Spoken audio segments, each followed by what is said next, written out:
Olá, queridos amigos, queridos irmãos em Cristo, como vai? Tudo bem com você? Para quem não me conhece, eu sou o professor e presbítero Antônio José e é uma satisfação muito grande estar aqui com você novamente. Se você estiver me acompanhando pelo programa Assembleia de Deus em seu lar, transmitido pela Band, pela RBA na cidade de Santarém, eu convido você aí no YouTube e a se inscrever no canal Fé e Determinação, onde você pode acompanhar vários outros conteúdos que temos lá no YouTube. Durante esse trimestre estaremos estudando acerca da antropologia bíblica, teológica sistematicamente. E neste trimestre estaremos falando sobre a origem, a queda, a redenção da raça humana. Na nossa primeira aula falamos sobre o primeiro homem, Adão, a primeira criação de Deus. E nesta segunda aula estaremos falando acerca da primeira mulher, Eva. Queridos, amados irmãos que aqui nos se encontram, é importante que nós venhamos estudar a palavra de Deus de forma sistemática para que ela nos traga uma orientação melhor e uma compreensão mais rápida dos títulos e dos escritos sagrados. É importante salientar que no primeiro tópico desta lição, fala sobre a mulher no plano de Deus. A mulher no plano de Deus. O propósito de Deus da criação de Eva é fazendo com que ela se tornasse a primeira mulher. Havia um propósito. Aliás, o arquiteto do universo, o grande Deus de Israel, tudo que ele faz tem um propósito. E quando olhamos toda essa conjuntura, percebemos algumas coisas que vamos tratar aqui. Já ouviu aquela frase que diz que atrás de um grande homem está sempre uma grande mulher? Esta palavra precisa ser repensada e refletida, porque ela não é bíblica. Primeiro, porque a mulher não nasceu para ficar na frente do homem. A mulher não nasceu e não foi criada por Deus para ficar atrás. Na frente, ela acaba atrapalhando. E atrás, ela se torna demente e atrasada aos projetos do homem e da família. É por isso que Deus fez com que a mulher saísse das costelas do homem, da parte lateral, perto do coração, perto do seu ouvido. Sabe por quê? Porque a mulher, ela tem uma capacidade influenciadora no lar, em uma casa. É por isso que precisamos entender que a mulher no plano de Deus, lá no Éden, quando ele criou o homem e ele percebeu que o homem vivia numa solidão, tanto é que os escritos sagrados dizem que não é bom que o homem esteja só. Eu vou fazer uma auxiliadora, uma adjutora, alguém que ficasse perto dele, próximo dele, com ele. E aí Deus pensou em uma mulher. É por isso que precisamos entender que a mulher nasceu para ficar ao lado do homem, para ter uma só visão, para ter, na verdade, um só passo. O homem dá um passo, a mulher acompanha. É importante que isso tenha essa compreensão. Primeiro, também, o porquê que Deus criou a mulher. Primeiro, porque temos que entender que Deus criou um homem social, espiritual, físico e emocional. Quando se refere a viver em sociedade, Deus criou os homens para não viverem isoladamente, em ilhas, afastados uns dos outros. Pelo contrário, Deus os criou para viver em proximidade, em relacionamento, em comunidade.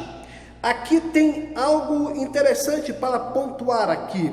Primeiro, quando se refere à mulher, já estava nos planos de Deus. Por quê? Porque Deus já conhecia a onisciência. Deus é o Deus onisciente, é o Deus onipotente e é o Deus onipresente. Ele sabe do que vai acontecer amanhã. Então, a mulher já estava nos propósitos do Eterno. Segundo ponto que precisamos entender, a decisão de formar a mulher. A decisão de formar a mulher, precisamos perceber e ver que o concílio da criação de todas as coisas, lá estava o Pai, o Filho e o Espírito Santo. Lá estava a Trindade. E eles, na multiforme visão do futuro, criaram sobre a graça da criação a mulher. Um outro fator também que precisamos aqui pontuar é que Deus criou a mulher para ela se socializar com Adão, viver em comunicação. Olha como é importante a comunicação do homem para com a mulher e da mulher para com o homem. E também ele viu que não era bom que o homem vivesse na solidão. Nem todo mundo aguenta viver a vida sem mulher, sem esposa, sem companheira, sem noiva, sem namorada. Realmente o propósito de Deus é a aproximação, é viver em relacionamentos.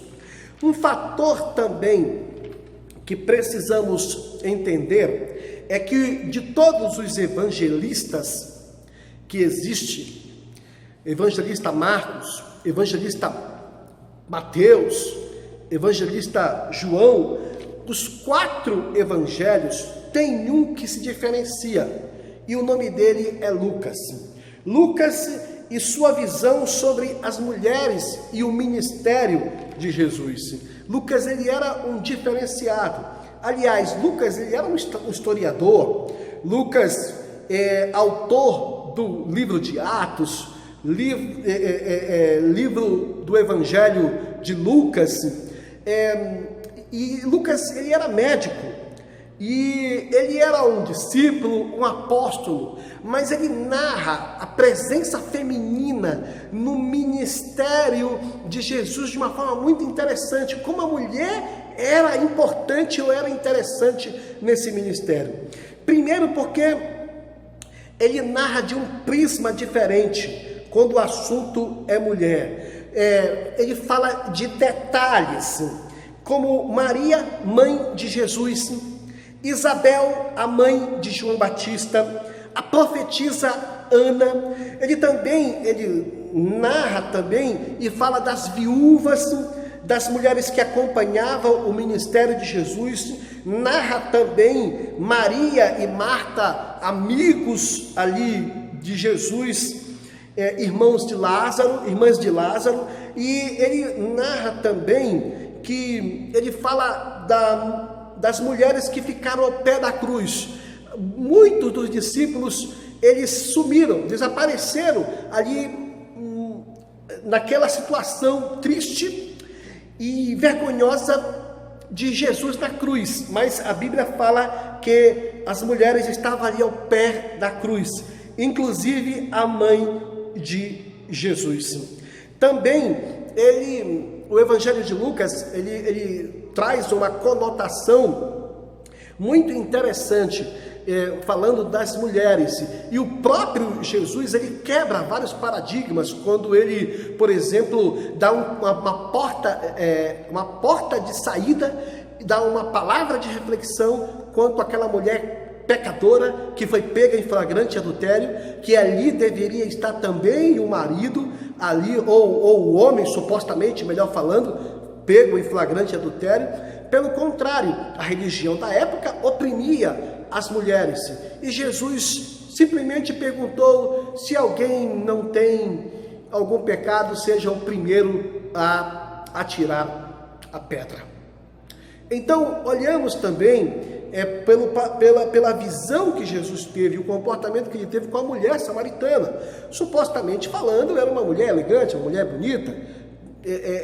Nós precisamos perceber isso, porque a mulher já teve vários maridos.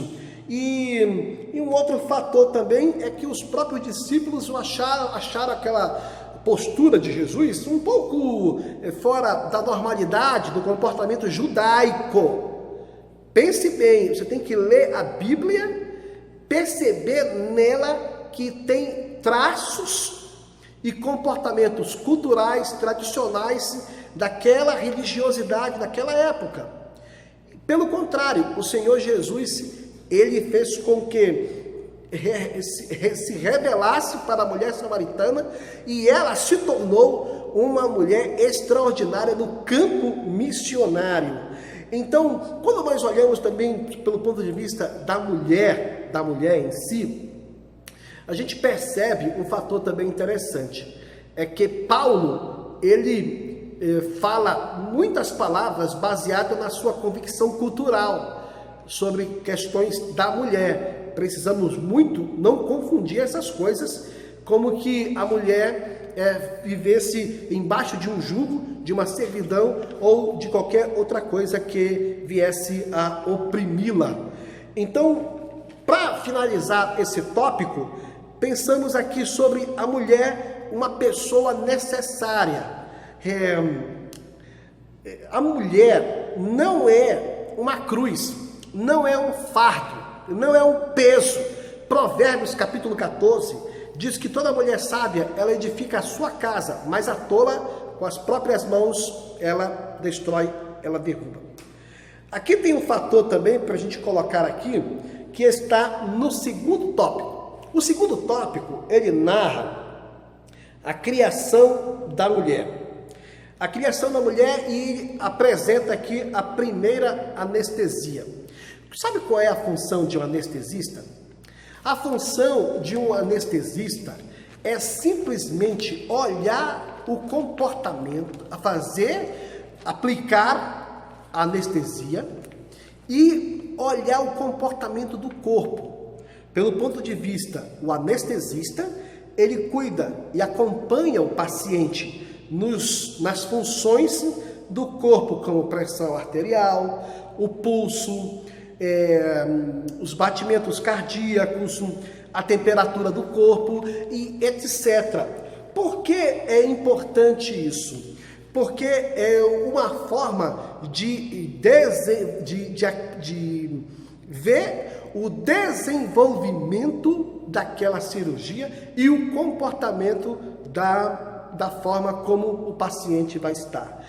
Quando se refere à anestesia que Deus aplicou em Adão, a Bíblia diz que Deus fez com que pesasse sobre ele um sono profundo.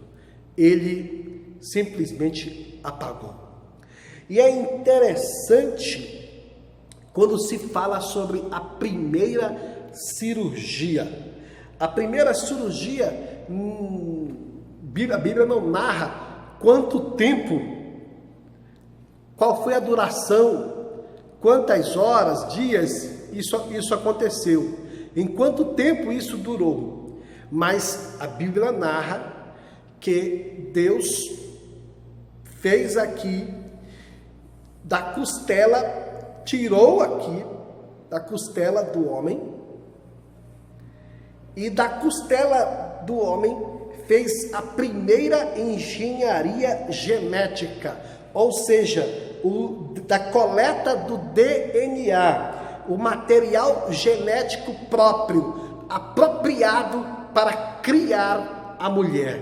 Ou seja, Deus tirou Eva do próprio Adão. É tanto interessante isso, que quando nós olhamos pelas Escrituras Sagradas, esse comportamento todo, esse vislumbre todo, a gente observa pelas Escrituras Sagradas que quando Adão viu a mulher, ele ficou como quem sonha, entusiasmado, vibrante, e chegou a dizer e a declamar, essa daqui, ó, é osso dos meus ossos. Sabe, queridos, isso quer dizer muita coisa